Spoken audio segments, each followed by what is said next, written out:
3, 2, 1. And we welcome you into a busy Wednesday here in Berea, home of the Cleveland Browns. The Browns 1-1 on the 2019 season after a big Monday Night Football win over the Jets, 23-3. Some ups, some downs.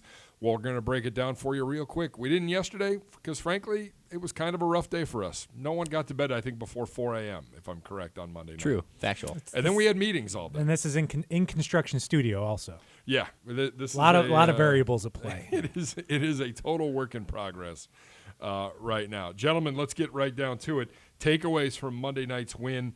I'm going to ask you for one on the offense, one on the defense, and one on special teams. Let's go around the horn on offense. First, Gribble. Offense, I do think there was progress. I do think this was a better offense than the one you saw week one. But my takeaway is that it's still maybe a little bit too reliant on the big play. And I think that you had basically your two passes to Odell in that game, the 33-yarder at the beginning and then obviously the 89-yarder that clinched it. That was the best your offense had throughout the game. You had a long pass to Dearness Johnson. Just not enough sustainable drives for my liking, but it was more than enough in this game, so it's good to have progress in a win, but still so much more to get better at. Offensively, number one, it's good to have Odell Beckham Jr. on your team. I think everybody knows that, but I thought we had got a better game from the offensive line. It seemed like Baker had some more time to throw. He was pressured at times. He did get sacked a couple times, but overall, I think that was much improved, which I know a lot of people were concerned with after week one.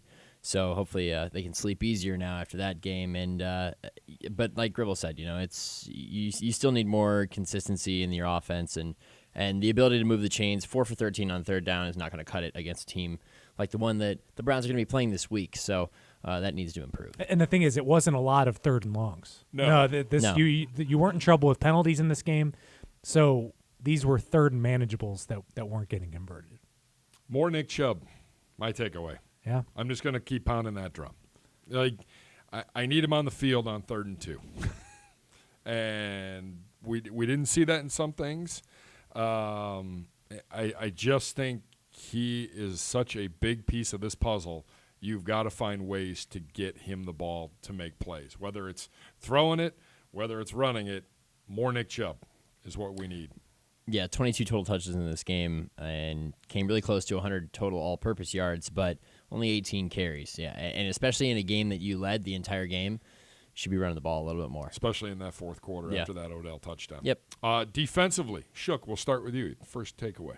The front seven is just doing wonders, and Le'Veon Bell is a really good player, and even though he was probably their best performer offensively, him or Robbie Anderson, he still wasn't that much of a factor. I mean, that's how good this defense is. They stiffened in 4th and 2 in their red zone. They forced the Jets to turn the ball over on downs because of playing proper technique, forcing Bell back inside when he wanted to get to the sideline and try to win the race to the sticks, and then made a nice tackle in open space to limit him there. That was the kind of game that they had overall for the most part. Now, you could look at Luke Falk's stat line and say, well, he was 20-25 for 198 yards, and his passer rating was almost 100.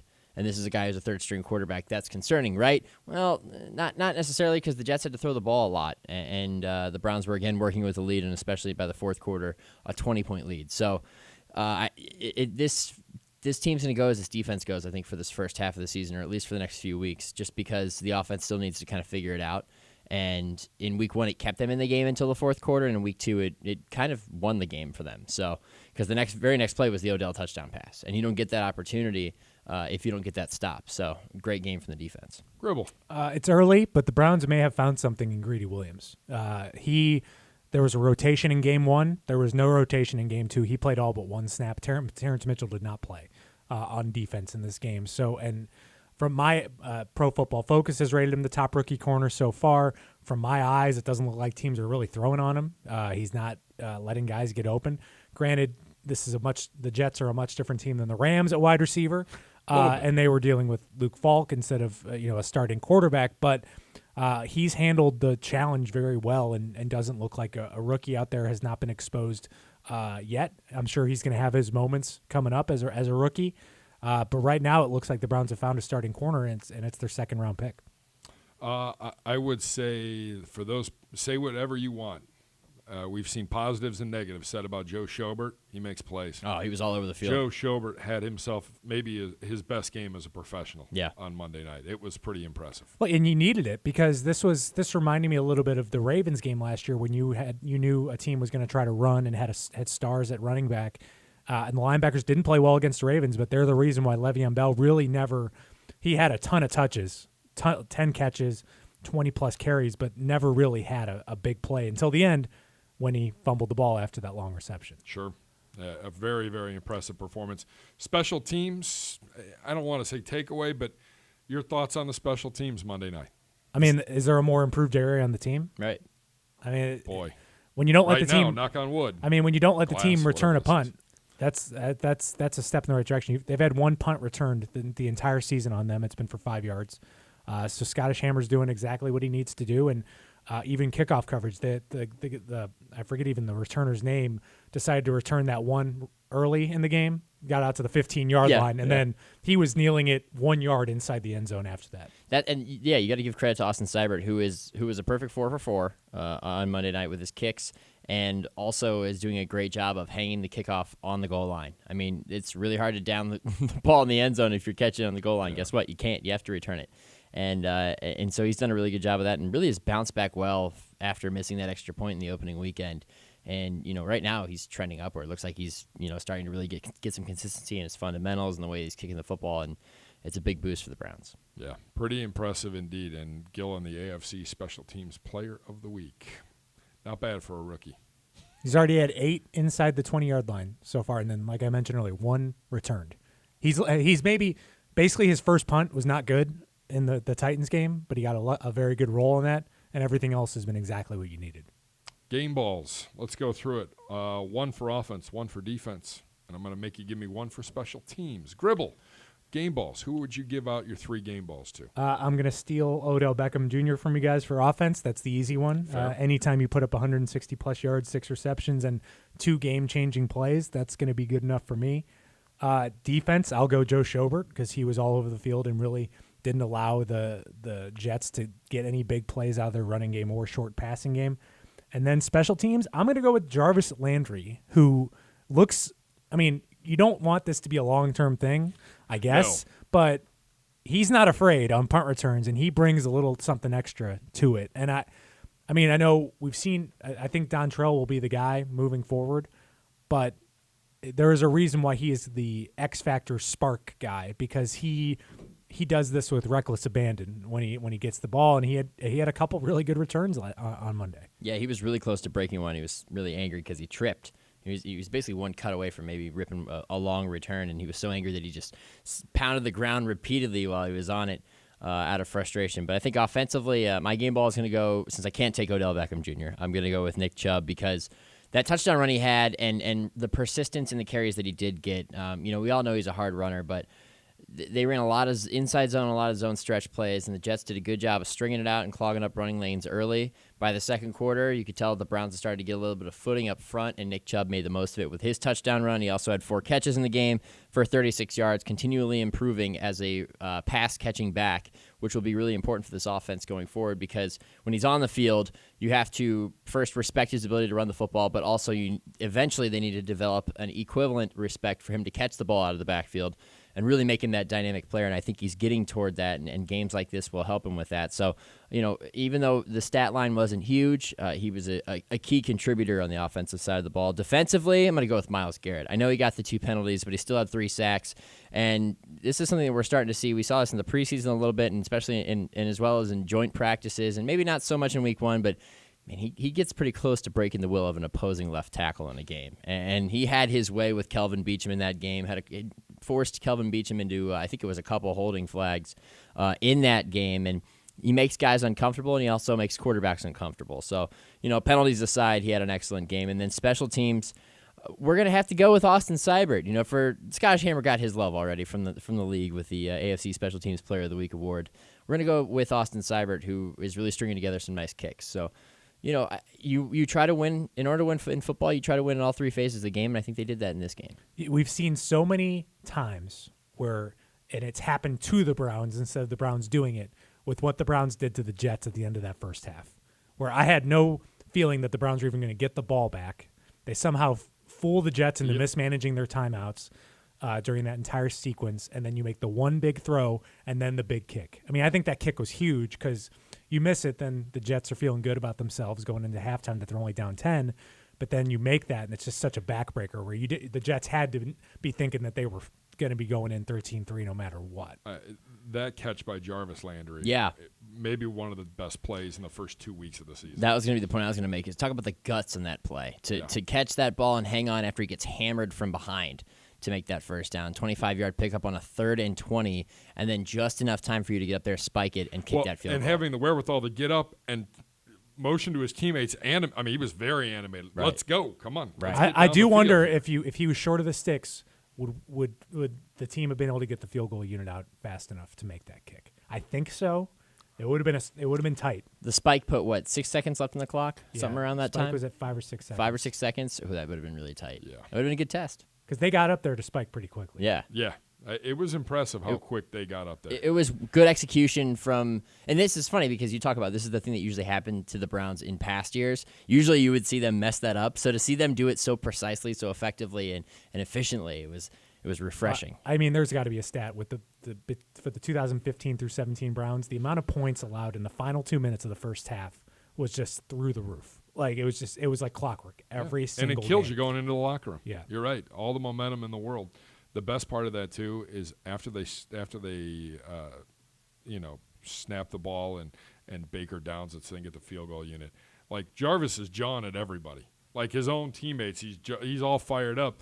Seibert's running onto the field, and he grabs Seibert basically, and he's like, let's go make this kick. Right. I just laid myself out here. Let's go do this. That's the guy you need in your locker room and on your team. And the good thing about that, too, is he's always aware and always in control. No matter the situation, he's always aware of down and distance and what needs to be done, and also which teammates he needs to fire up. Yeah. I'm going to give my game ball to the offensive line. Much better effort this week. Yep. Obviously, last week, you were asking a lot from a lot of different guys. Yeah. And we saw a much better performance. Still work to do. Still progress needs to be made. But, for a defense that they were going up against, and you knew Greg was going to throw some things at them, I thought they handled things about as well as they could. This week is an even bigger challenge, obviously, with the Rams. Morgan Burnett on the defensive side before he got dinged up, I thought really had himself a nice game. He's had a couple good first 2 games here of 2019. I thought he played well as well. You've given the game balls out to the special teams. Charlie Hewlett. There we go. Hey, none of us mentioned the Scottish Hammer. Well, no, we did in passing because he already got the honor. He got the AFC. He got the award. Yeah, he got the big award. He doesn't need our award. Yeah. That's the way I look at it, at least. Unsung hero from Monday night? I'll go with the Browns' defensive tackles because I think that Miles obviously had a great game, and he was the one getting those sacks. But I think there was a lot of times where he was obviously dominating his guy, but then Falk or Simeon were dealing with a collapse pocket in the middle too, and it set up a lot for what he's been doing. A lot's been made about how much Vernon's going to help Garrett, but I think the combination of Richardson and Ogunjobi is really helping what Miles does on the outside. Yeah, I love that combination, watching them work, especially from the first snap onward, because every game is an adjustment for an NFL player. You can study all the tape you want, but you don't know until you engage with that guy the first time up front. So these are two forces inside, and they're kind of like thunder and lightning, with Sheldon Richardson being the thunder and Larry being quicker. He's being the lightning.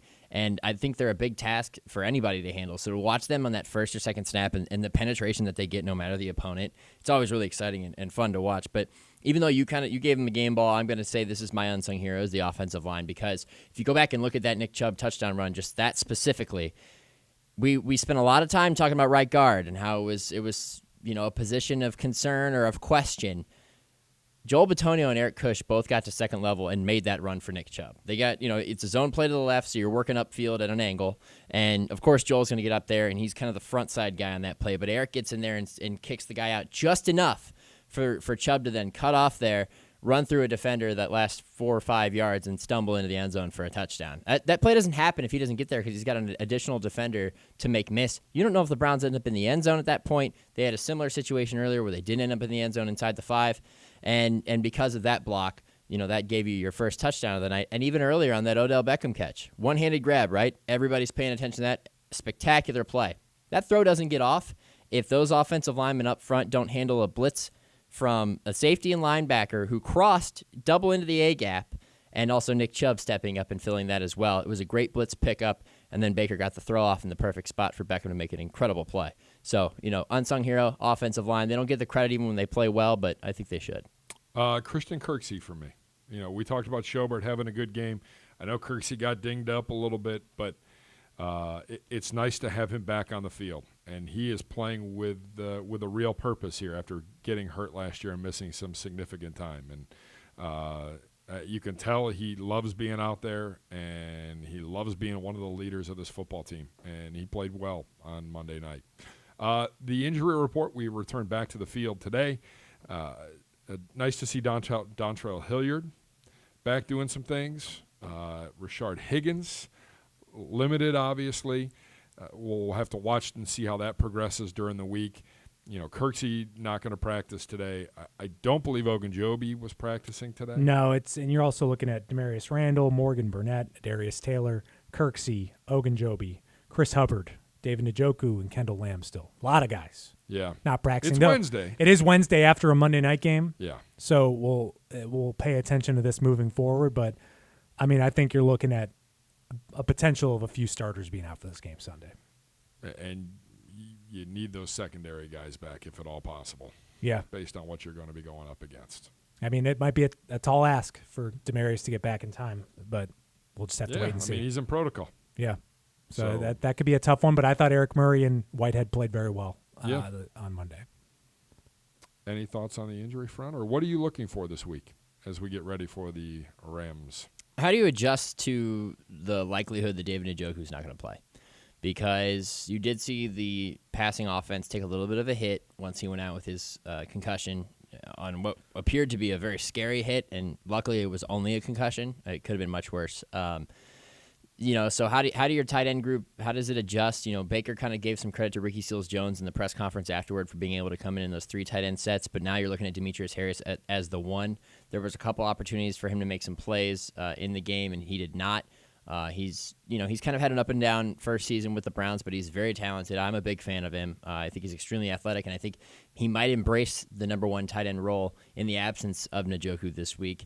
And then, how does the rest of the group follow suit? Farrell Brown, Seals-Jones, can they come in and make an impact? Can you throw in the multiple tight end packages against a team you're gonna need some additional blockers up front, because Aaron Donald is going to require a double team on every play, or almost every play, because he's just that good. And, oh, by the way, there are other good defensive linemen on that line. Yeah, they've got Michael some guys. Brockers is very good. Clay Matthews off the edge is an outside linebacker who's going to rush, also still very good. They gave the Saints fits last week, especially after they lost one of their starting guards in the middle of the game. So you're going to need to dedicate a tight end or 2 to blocking those guys. We talked about this in the Tennessee game. Oh, we're going to have to dedicate 2 guys to Myles Garrett. We're going to have to do that against the Rams this week, and it's going the responsibility is going to fall on the shoulders of guys who maybe didn't think they would be doing that a week or 2 ago, but now without one of your starting tight ends in there, you're going to need them. So we'll see how they play. Gribble, what are you looking for this week? Yeah, it's just going to be an interesting week in terms of how this team handles. I think this is your first true underdog moment of the season. I think after the first 2 weeks, you're up and down a little bit, and the Rams have looked really good. And they are the defending NFC champions, and they've looked the part so far. This season, they won a tough game in Carolina and then dominated the Saints in a game where the Saints lost their quarterback. But I think the Rams just played really well. And the thing that they've done really well so far is play defense. And I think it's almost been more impressive than their offense so far. So this is going to be a tough challenge for Baker in the offense. I do think getting back Rashard Higgins potentially is a huge help for this offense. I think they've really missed him as kind of that security blanket third option out there with Jarvis and Odell. I think that helps. I'm curious about the Chris Hubbard status because I imagine your next option is Justin McCray at that right tackle spot. So that concerns me. So especially against a defensive front like the Rams. Yeah. I think especially after Freddie mentioned how much better Hubbard was this game than he was in Week 1. So it's just a tough challenge. But I think that the Browns are built to challenge with any team now. This isn't just a game you're just going to throw away because you're injured and the Rams are really good. You're built to compete with this team, and I think that there's going to be an extra – you got really excited to play on Monday night. This is going to be an extra level of juice going into this at your home stadium on a Sunday night when most of the fans have been at the Muni Hall for 12 hours. As strange as it sounds, I think that the Browns had probably the perfect 2-week stretch to really prepare them for the environment that they're going to be stepping into on Sunday night. Because let's look at this. The season opener, there was a ton of energy, maybe too much energy and adrenaline, and it might have negatively affected the way that they played. Certainly, they got a little bit out of control with the personal fouls and the emotional penalties that they incurred in that game, and which was eventually a loss. Then they go on the road, and what kind of felt like a must-win game, played on Monday night and played pretty well for the most part, went in there and got a 20-point win. And now, so they've got a little bit of the experience. The bright lights of prime time don't really have the same effect because you just played in prime time. And you're coming home, but you're not expected to win like you were in week 1. There's going to be a lot of doubters this week. So I think they're going to play that underdog role perfectly, and the stage is not going to be too big for them because they just stepped off of it last week. It's almost like you got not your dress rehearsal, but you've got that first one out of the way, and now you can really come in comfortably. You had an ugly opener in front of your fan base. You can't have another one. No. Yeah. You really can't. You got to show up and show out on Sunday night. And I never would have thought this just a few weeks ago, thinking I'm not really worried about the defense against the Rams offense. It's the other way around right now. I wonder if you can score enough to win this game, because I think when you look at the defense, they gave up a ton of points in that first game and then 3 this latest game. But even in that first game, you really didn't have a team march down the field against you with doing what they do on offense. The one lengthy drive the Titans had was penalty infused. They had the one big play to Derrick Henry and then a bunch of short fields after turnovers. And then obviously a completely dominant effort against the Jets. So I feel like the defense is in a good spot right now. They've got a couple injuries, but I think they can overcome those. The offense is what I think needs to step up and rally behind some of these injuries that might hurt what they really, because no one on offense will admit that they've really hit their stride yet, because they haven't. And I might sound like I'm trying to play the optimist role here, but I'm not. This is just a genuine thought here that you're actually pretty well situated based on what we saw last year out of Freddie Kitchens' play calling with your coach. I mean, for a game like this, you're going to need to shorten the field at times. You're going to need to complete quicker passes, shorter passes.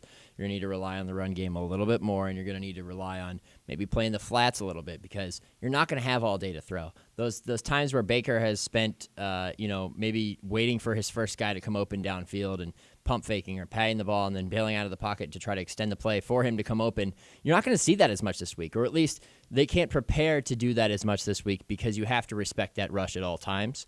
So I think we're going to see more of what we saw at times last year. I think about the Atlanta game last year, where you're just going to see the ball spread around and you're going to see quick passes, short passes, and all kinds of different pre-play motion and stuff like that. I think you're going to see more of that, and we saw a little bit in the run game this week with a lot of runs out of the shotgun.